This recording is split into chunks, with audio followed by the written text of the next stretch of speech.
Like the chance later on where it was blocked, I go, I have no problem with that. The defender made a good block. But that's your chance to score a goal. So you go, oh, no, mate, it's confident. So what, you wait another 6 months? Yeah. You know, he's not going to get many chances as good as that in such a big game. He's been lucky, hasn't he, that there's no one really there to come in and take his place. But is that a problem? When you think of the lads we play with, and I know brilliant, obviously Yorkie, Coley, Teddy at that time, and there was 3 or 4. So they were looking, probably going, I better take my chances. Why? These lads are chomping at the bit on the sideline and not coming on going, I'm disappointed. No, I'm going to come on. I'm taking your place. The thing is, you Get back to Roy in just a quick second, but remember, if you like this video, please like, share and subscribe. And don't forget to click the notification button so that you know when the next Big D video hits. And as ever, if something is bubbling up inside of you that you need to express, please put it in the comments. The Big D reads all of the comments. Anyway, in this clip, Roy Keane is going to be criticising Manchester United's attack. Surprise, surprise. But anyway, here's Roy. Stick around for after the clip, and the Big D is going to be giving his thoughts on what Roy had to say. What do you? I mean, Waz, we've not heard from you for a month or two. What do you make of the team? Obviously, you've watched quite a few of the games. What do you make of them in terms of? Is there a way back with this squad? No, I don't think so. They look lost. I think they look scared. Amarin said that right at the start. Yeah, and just scared to make a mistake. I seen the bit Roy done on Bruno. I do think he's the one who keeps producing. He annoys you at times as well, be throwing his arms up and all that. But he's the one who keeps producing. But it needs massive changes to the squad. I know obviously they can't, but I think 10, 15 players need to leave the club. Wow. I think. Which, I'm interested, I mean, 10, 15 players is almost like a massive clear-out. No. And obviously they can't do that, but I think there's a mentality there where it's, you know, if it's not going right, this player will pass it on to him, he'll pass it on to him, and no one's taking responsibility. Which players would you keep then? Which players would you hang your hat on and say, right, OK, for 3 or 4 years, we can probably, to be fair, build around I said this last year, and it's the same again. I keep Bruno and, you know, Mainu, the young ones, but I think there's just a culture there now where, you know, it's too easy for them to lose games, and then you see them coming out, you know, on to the next one and all this rubbish, and you're like, you know, just show it on the pitch, show some character and fight on the pitch, and it doesn't seem to be that. Teams, you know, they lose a game and it's, you know, let's just move on. It's bad watching it. It hurts, obviously. Yeah. Being from Liverpool, but spending so many years at Man United, I want the club to do well. I've got my kids in the academy there, and watching it hurt. But you're right though, Wayne. Bruno, Garnacho, and Mainu. You'd struggle to keep the rest. Just talk to me about the 2 strikers, the young strikers, or the youngish, certainly in Premier League terms and scale of sort of club they're playing at, in Xerxes and Højlund. If United had Harry Kane up front and they were strikers number 2 and 3, would they still be accepted? Yeah, do you think you could get something out of those 2, or do you think there's nothing to? Can I ask you about Højlund's chance the other day? Just one question, because everyone talks. Sorry, the one where you got. We're right. Pull back. Yeah. So people keep talking about obviously strikers, confidence. I get that, 100%, understand it. But when that's a chance at this level, all he used to do is take a half decent first touch. So is that all down to confidence? I thought he could have took it first time. Maybe, or even just took a touch away from even after the touch, you see he takes his touch and then he looks up at the goal. Yeah. But is that right? He'll tell you when you're in that position, you know where the goal is. You don't need to. That's what I'm saying. But I think it is confidence with him. But what you said. But he's not got a good goal scoring record previously, Wayne. It's not as if he's got a proven track record. Where you go, when you haven't scored, though, you start overthinking everything. And exactly. But is that just confidence? Was that just lack of quality? You know what it is? No, I think he's trying to. You know what he's trying to do, Wayne? And there's a striker. He has to be too precise with it. Exactly what he's trying to do, because then you can feel the pressure, so you're trying to make sure you get everything right, so you can get your shot off. You're not going to get that time. But what you were saying there, I was thinking of this the other day, when we were playing. I'll go back to, and then you've got, you know, myself, Sahar, Ronaldo, then you've got Tevez, Berbatov, you've got like top strikers. Where Højlund and Zerk at now is probably when I first joined the club, where you had myself, Ruud, and then you had David Bellion. They're probably that quality of what Bellion was. So they're not going to lead Manchester United at this moment in time to go on to the next level. They need to be learning their trade. Fringe players, you mean? Dripped into it to then try and become that players, because they're not at that level yet. can they get there? Hopefully they can. But they paid 70-odd million. You can't. I don't know. You can pay 70-odd million for a player to be a backup player. That's the way it's gone now, isn't it? Not for a backup player. I think there should be backup strikers. You'd have 2 or 3 main men and go, listen, we'll bring you in for the League Cup or whatever it might be, or a European game that we're already through. But you're trying to hang your hat on these lads. And we talk about cutting edge. If you're not scoring goals week in, week out, we can only go back to the teams we played in with the strikers. You always thought, even on a really bad day, you still score 1 or 2 goals. Yeah. United Arsenal, 1-1. Fulham went and won last week. Ipswich scored 2 at Old Trafford a few weeks ago. Yet the expectation... You must believe that even on a bad day, United will score 2 But goals. how many chances are they creating? Because you're saying about the touch. No, but Dembele, yesterday, there was a couple where he took a heavy touch, but then obviously they're getting so many chances, whereas Højlund and, you say, the Arsenal game, there wasn't that many chances. If you're only getting 1 and 2, do you know what I mean? Yeah, but as a striker as well, sometimes, Jill, you can look at it, and it is a situation where you're not getting enough service. At some stage, you can get the ball and you do something. But do you try and do too much? No. Well, when you look at it, they're not trying to do too much. Højlund, I've not seen him get the ball, try and take people on and really bust, or try to get a shot off out of nowhere, edge of the box. I don't see. So how long do you wait, Righty? You could say if a lot of strikers go to Man United. Listen, tough job. Obviously, you got to score goals. Hardest part of football. How long do you wait for these lads? Do you go, just give me another 12?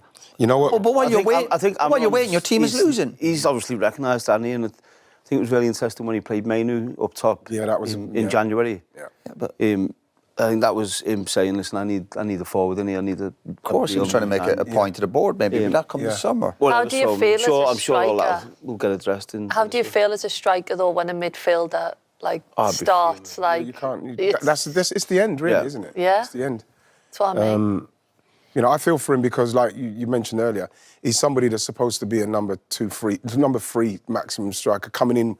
He came in with 9 goals from Atlanta, something like that. So you're talking about somebody who's coming in 9 goals and he's straight into the Manchester United's first team to start scoring goals. It's a lot of pressure, and I think that it's weighing very heavy on him. But can I tell you, right? When your players sign for Man United, we hear it, and I'm including Bruno and all these boys, and they talk about signing the big fees and big contracts, and they'll haggle.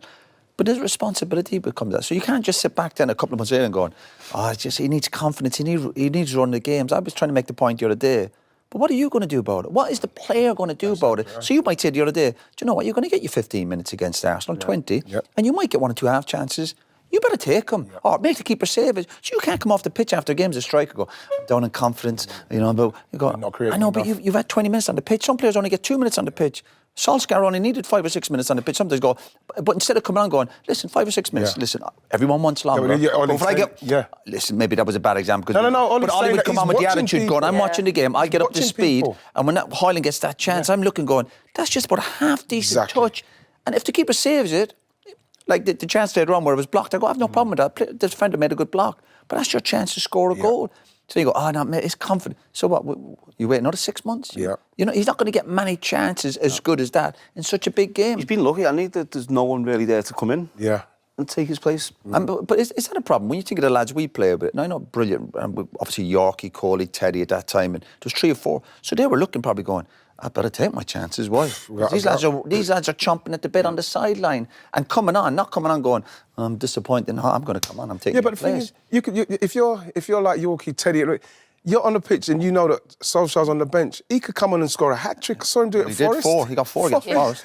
You know what I mean? So that's the kind of thing that makes you realise I got to make sure that I'm bang on it. They haven't got that. United. A lot of teams haven't got that. But you look at the player way. That's what I'm talking. Players got. At some stage, you have to look in the mirror and go, what am I going to do about it? Do I work a bit harder? Do I knock people over? Xerxes getting knocked over? I've met him a few times, Højlund, and he seems like a real nice, hard-working lad. So I'd like to think that he is doing that. I can imagine him being hard-working. I think he will be doing that, definitely. Well, if he's doing that, then the pressure's too much for him. Yeah, mate, that's what I'm saying. So I'm not saying he's none of them things. I'm saying he might... I tell you what, his service to him, I mean, I know he got a chance the other day, but I have to say, the quality into him as well is absolutely appalling. And he's got no one alongside him. In the last few games, he's played with Xerxes and Eriksson alongside him, or he's playing with... I mean... I get all that, but there still comes a responsibility on the player to say, you're at this, you've come for big money, there's big responsibility. You have to carry that. That's part of playing for a big club. That's where the best forwards, Harry Kane is the best example of it, where they mightn't be in the game for 89 minutes, but you know when they get that one chance. He's going to score. Right. Right. Let's do Super 6. I do feel sorry for Rasmus Højlund. I really do. The Big D is of the belief that Rasmus Højlund is actually going to be an absolutely fantastic footballer eventually. But there's too much pressure on his young shoulders at the moment, and he's not experienced enough. He doesn't have enough skill and know-how and knowledge of how to be a centre-forward for a big club like Manchester United yet. And he doesn't have anyone to learn from. And since he's been at Manchester United, he's had 3 managers. But it seems as though Rasmus Højlund is, at the moment, he is becoming the new scapegoat at Man United. For a little moment, it was Joshua Zirkzee. At one point, it was Harry Maguire. At another point, it was Anthony. So, but now Anthony's away, and he's doing really well in Spain. So, what's the issue? Is it the players or is it the circumstances? A lot of it is the circumstances, to be fair. But they do make some interesting points in that if they had a Harry Kane there, Rasmus Højlund and Zirkzee, although I think to compare Zirkzee and Rasmus Højlund is like comparing apples and oranges. They're 2 different kinds of forwards. Joshua Zirkzee is a deep lying forward, whereas Rasmus Højlund is a number 9. So you can't really compare them, really. But that being said, if you had Harry Kane in there for a couple of years, he would be good to train up Rasmus Højlund. He would be good to train up Joshua Zirkzee, provide a good role model for them. And I've said this time and time again, Rasmus Højlund, his positional sense isn't great. So maybe that's contributing to him not getting enough service, because again, the service has been absolutely shocking as well. But there hasn't really been much balance in the side either. We've only just got a left back, so we haven't been playing with width all season. When Rashford was here, he was always cutting inside and trying to score himself, so he wasn't getting any service from him. We just don't have a lot of creative players that are going to provide opportunities for someone like Rasmus Højlund. We've only got Bruno Fernandes, really. Kobbie Mainoo hasn't been playing. So, get a little bit of width in that team, get these wing-backs firing in some crosses, get Rasmus Højlund working on his headers, and then you never know, you might get 1 or 2. But I don't recall Rasmus Højlund having a lot of clear-cut chances. When I have seen him score a goal, they've usually been bloody good. I remember a goal he scored earlier in the season where the ball was coming right at him and he took it on the half volley and smashed it in the net. It was a really nice piece of skill. But I think with Rasmus Højlund, what is going to happen, because he's just too physically powerful, he works too hard, he's too fast. It's going to get to the point with Rasmus Højlund where the penny is going to drop. And then it'll be like overnight, boom, where did this guy come from? That's what's going to happen. Same thing happened with Gareth Bale. He was a crap left back for a while, and then all of a sudden, boom, almost overnight, he's bagging hat-tricks against Inter Milan. It was the same with Ronaldo. At one point, he was a frustrating, tricky winger. And then, again, all of a sudden, boom. And I remember the turning points for both of those players. The turning point was against Inter Milan, the reigning world champions for Gareth Bale, where he bagged a hat-trick. And for Cristiano Ronaldo, the turning point was the League Cup final in 2006. Scored a goal, ran up to the cameras, took his top off, he was jacked. And then, because they dropped Rude that game, and he went from being this scrawny teenager to being this middleweight boxer, physique. And then the following season, he comes second in the Ballon d'Or. So the same thing could happen to Rasmus Højlund. Same thing happened with Drogba. I mean, when Drogba first signed for Chelsea, he wasn't brilliant. Frank Lampard did most of the heavy lifting in that team, scoring goals and creating goals and whatnot. Could maybe even argue for his first couple of seasons, Drogba wasn't a world-beating centre-forward yet, but he was in a side that was settled, that was determined, that was working hard, that could score goals anyway. So it was just a case of him just trying to keep up to speed. But then all of a sudden, in the 07-08 season, he just became an absolute colossus. An absolute colossus that just couldn't stop scoring goals. So why can't the same thing happen with Rasmus Højlund? Get a settled side in there and build up the squad all around, generally speaking, and then kick on. So, yeah, hopefully Rasmus can do that, and hopefully he can kick on and become the number 9 that the Big D hopes that he can be. But yeah, Joshua Zirkzee ticking along quite nicely. The Big D's got to the match tonight. He's looking forward to it. It'll be interesting to see what the starting 11 is going to be. I'm looking forward to seeing Dorgu play tonight because he's really good going up and down that left flank. He's good defensively. Well, he's looked promising defensively and he's looked promising in attack. So hopefully he can whip a few balls in for Rasmus Højlund to get on the end of. And hopefully Joshua Zirkzee can look up and slot Rasmus Højlund through. I don't know why Man United don't play on the counter-attack with Rasmus Højlund. Just tell him to stay up front. That's it. Just stay up front. You don't have to close anyone down. You don't have to track back. Just stay right there. We'll find you. Run on. Does that, he'll score some goals. He will. He'll score goals. That's all he has to do. But hey-ho. But I don't know. There's been something about Man United lately. They seem to be working a little bit harder. Hopefully, the penny's starting to drop with the entire team. And I've heard that Ugarte and Mason Mount are back in the squad training. So maybe they'll be available for the game tonight. Time will tell. Time will tell indeed.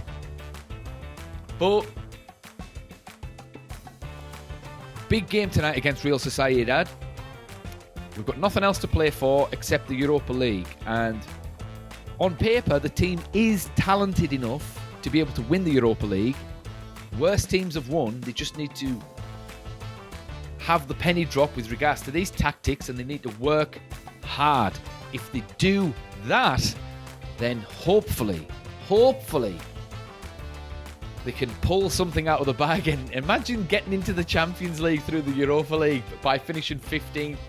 Wow, that would be 2 fingers up at all of the haters out there online. It would. But anyway, what do you guys think? The Big D needs to go now, so he wants to know what's going on in your mind. Do you agree with the Big D? Do you think Rasmus Højlund does have the ability to be a big fancy pants number 9? Or do you think he's finished? Thoughts in the comments, and the Big D will see you in the next one. Ciao.